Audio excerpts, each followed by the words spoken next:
na yung porridge ko mga palangga. Ang dami pa naman ito. So, napag-desisyonan ko na gagawin ko siyang pancake.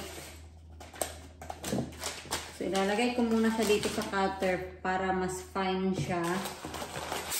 Nakatry na ako na gumawa nito. Okay naman siya. Iba pa din talaga yung pancake na normal pancake. Kasi ito, pag ito yung ginamit mo, healthy pancake talaga siya.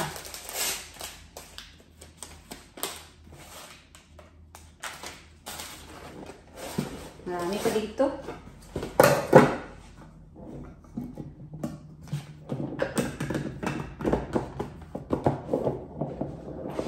Are you ready?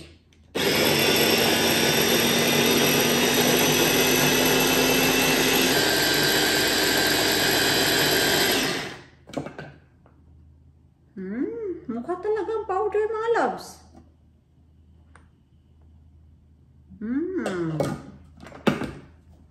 One more.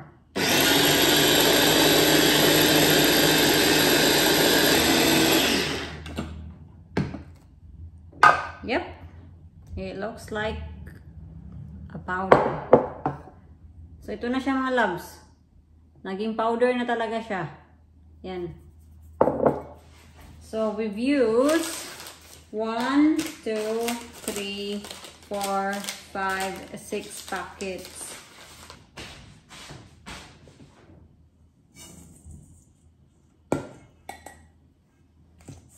Yan na. So, lalagyan ko siya ng 2 itlog and then lalagyan ko siya ng kaunting baking powder.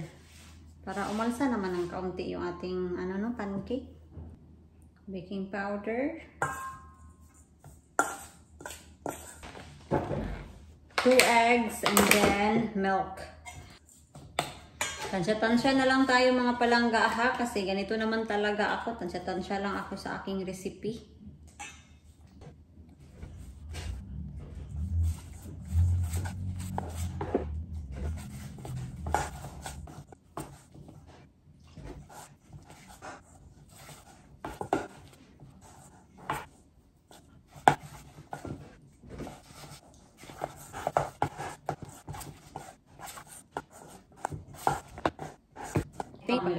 Itong dala. Thank you.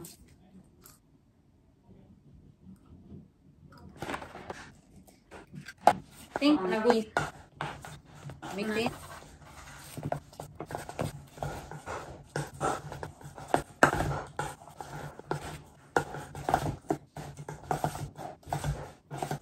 Lalagyan ko lang din to ng kaunting vanilla extra para naman mabango yung ating pancake.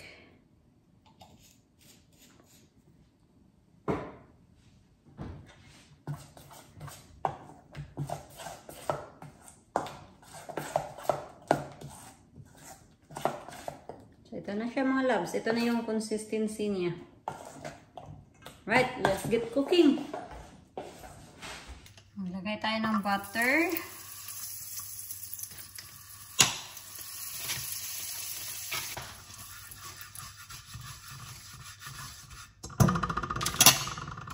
And then, maglalagay na tayo sa ating butter. Sorry, it's quite messy.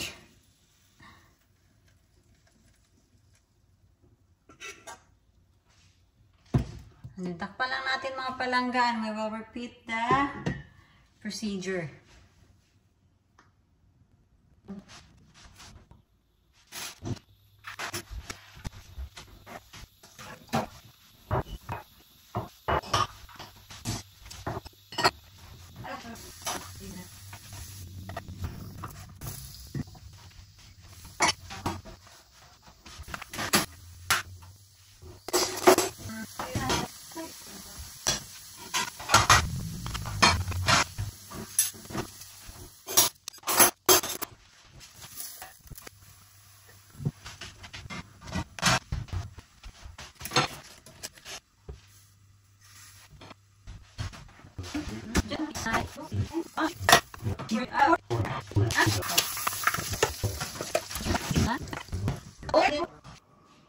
So, ito na yung pancake natin, mga love. So, ito, try na natin.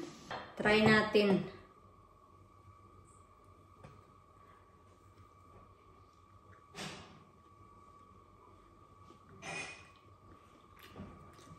So, mind you, I did not put anything on this. I did not put any sugar. Must be very bitter.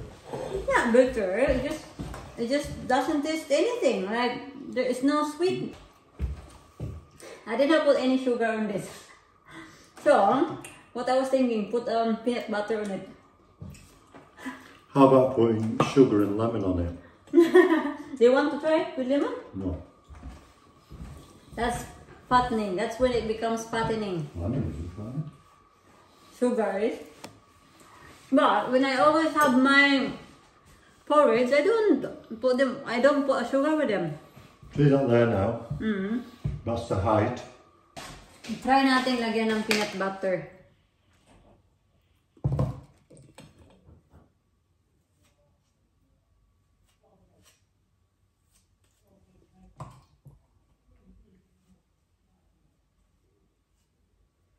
Mainit pa yung pancake, mga palangga. So, of course, yung peanut butter natin, yung peanut spread, may melt.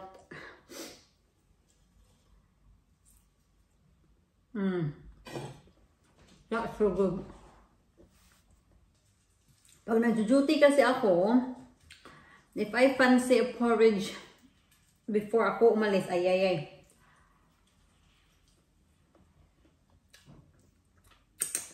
Feeling ko kasi malilate ako.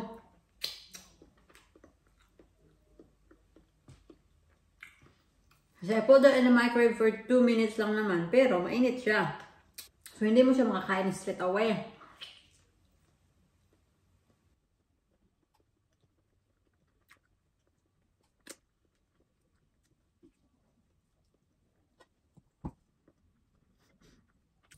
I-try niyo mga palangga kasi masarap talaga.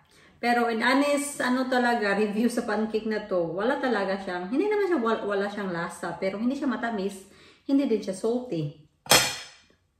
So, it's up to you kung lalagyan niyo siya ng sugar.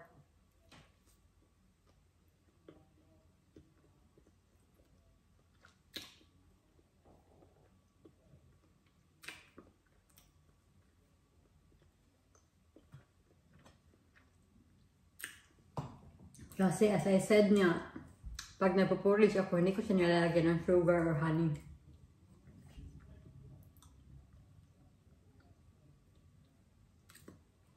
Milk lang yung nilalagay ko. I'll give you an update, mga palangga, sa ginawa ni Kuya. Ang bilis ni Kuya, ha, as in. Tingnan nyo.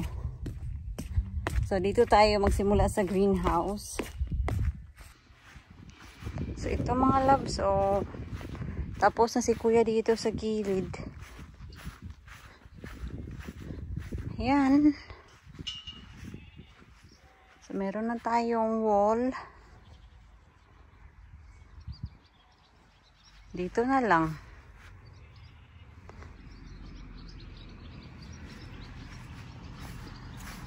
So, babalik si Kuya tomorrow. Yan yung sabi niya. Si Mr. magsiswimming today. Ako hindi ako magsiswimming kasi marami pa akong gagawin. Nandoon si Mr. Oh, naka-short. Hi! Yeah, looks good. It's another day, mga palangga. And si Kuya Guy nandito na. That's good. And it's a good weather as well.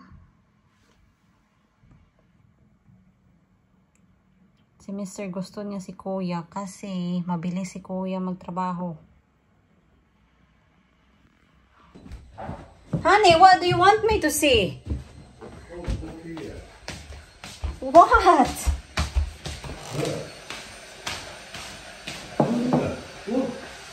Oh, to the window. Oh! I cannot see from there. Tingnan niyo mga loves. Ito pala yung gusto ipakita ni Mr. Yung dog ni Kuya. Tingnan niyo, ha.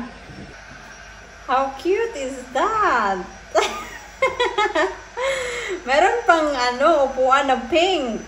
Ay. Is it he or she?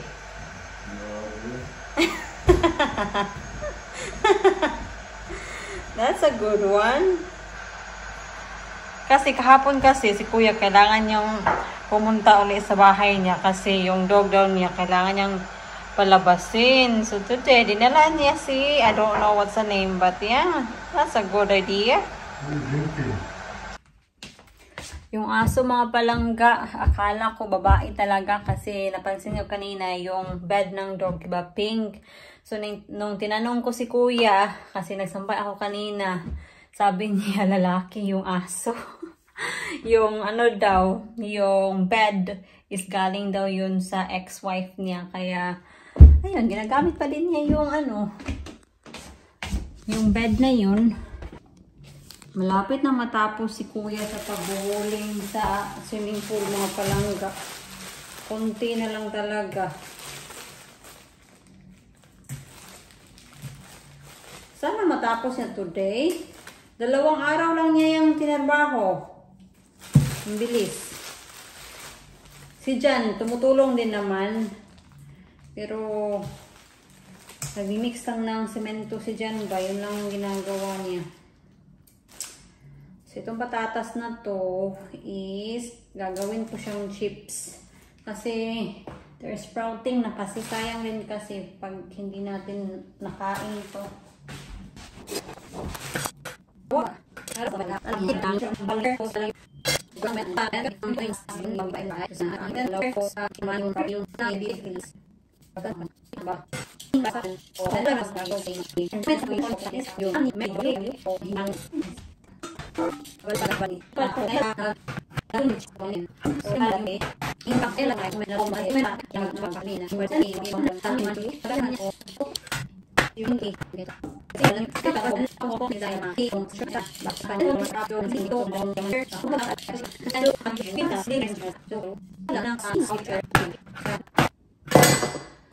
So, ito na siya mga loves.